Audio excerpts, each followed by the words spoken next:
Okay, staccato lesson number 3. Ready to put 2 hands together. Again, I want you to set the metronome to 100, and we're going to play A, B, C sharp, D, and then go to D string. D, E, F sharp, G. So open 1, 3, 4 on each string. Okay, we'll try that with the metronome set to 100. The only extra thing you've got to think about, well, a few things. See if you can prepare each finger when you hear that second click. So, click, click, click. Okay, so the second click, I'm getting the next finger ready.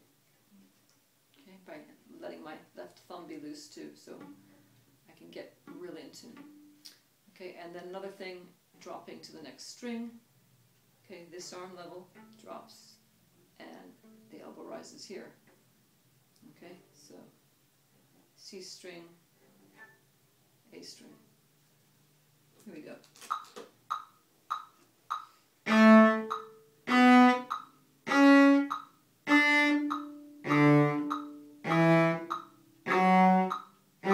Drop down.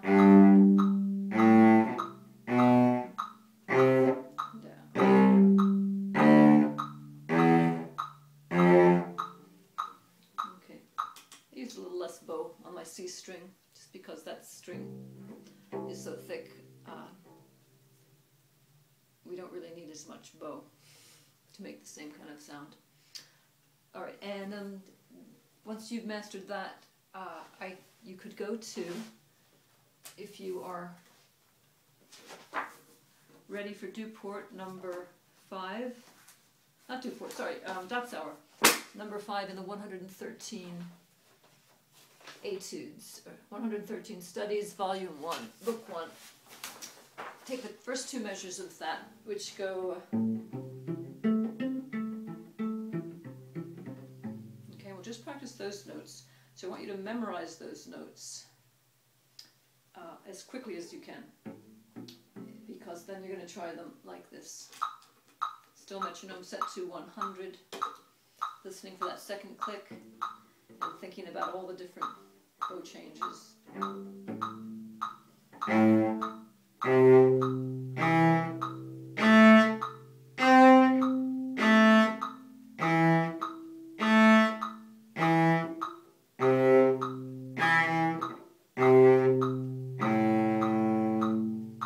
Okay, now if that's too hard, do it without the metronome, even slower.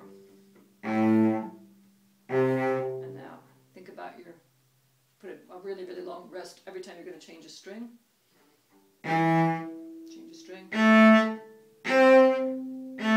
to D. Back to A. Back to D. Back to G. Back to D. Back to G. Back to the final note. Okay, so, this is complicated because sometimes you're changing string every single note. So do it even slower than that. Okay, one must practice slowly, then more slowly, and finally slowly by Saint-Saëns. Very good advice. So practice that, and then I'll give you the next lesson.